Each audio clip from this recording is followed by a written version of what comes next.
ولادت وہ ہے خدا کی قسم، جہاں پہ سجدے پروردگار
نے جلا رکھا ہے، بس انہیں ہستیوں کو دل میں بسا رکھا ہے، جن کی الفت کا چراغ اپنے رہے بر ہے وہی،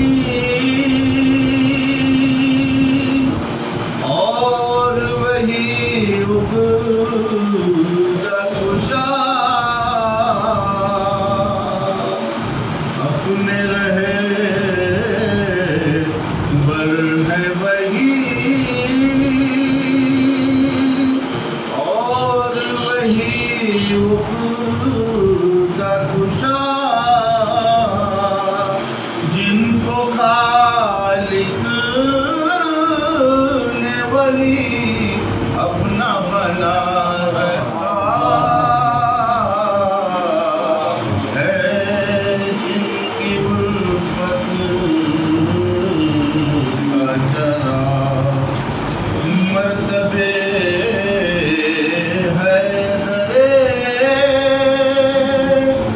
صفدر کو خدا نے بخشے،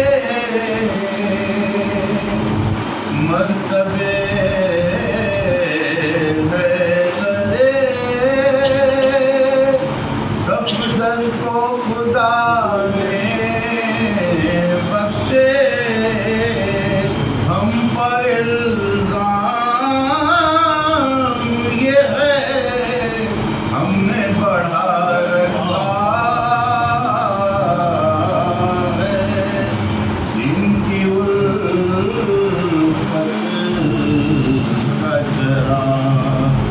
کعبہ کرب و بلا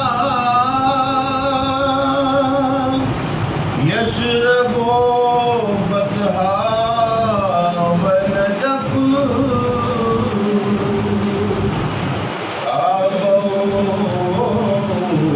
کرب و بلا یشرب بطحا و نجف، یہ بھی کچھ کم نہیں، جنت ہی میں کیا رکھا ہے، جن کی الفت کا چراغ باغ جنت کی تمنا ہے، نہ ہے خلد کی چاہ، باغ جنت کی تمنا ہے، نہ خلد کی چاہ، ہم نے دل روزے سرور سے لگا رکھا ہے، جن کی الفت کا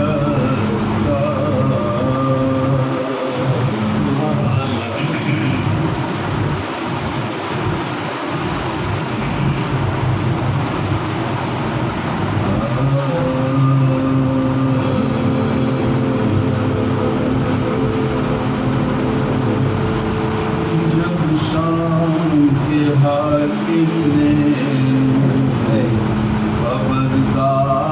خبرداروں سے پوچھا، جس ظلم سے بے چین ہوئے اے شہوالا، وہ بولا کہ کچھ حال نہ پوچھو شہدی جہاں، صابر کوئی دنیا میں تو ایسا نہیں دیکھا حضرت نے جمع بیٹے کو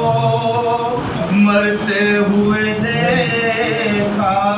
اور شکر کا سجدہ انہیں کرتے ہوئے دیکھا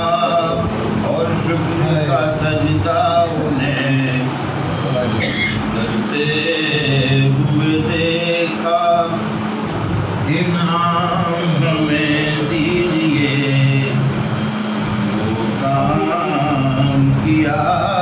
ہے پر زینب کھڑی تھی سامنے جب ذبح کیا ہے چوبیس بغیر پانی نہیں ان کو دیا ہے اور بارش سکینہ کا بدر چھین دیا ہے جو ہم سے لڑے قتل کے میدان میں پڑے ہیں باقی رہے سجاد رسن بستہ کھڑے ہیں باقی رہے سجاد رسن بستہ کھڑے ہیں جب شام کے حاکم نے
مرتبے سے ہر عہدے سے آگے بڑھنا امامت کے معنی نہیں آگے چلنے والا امام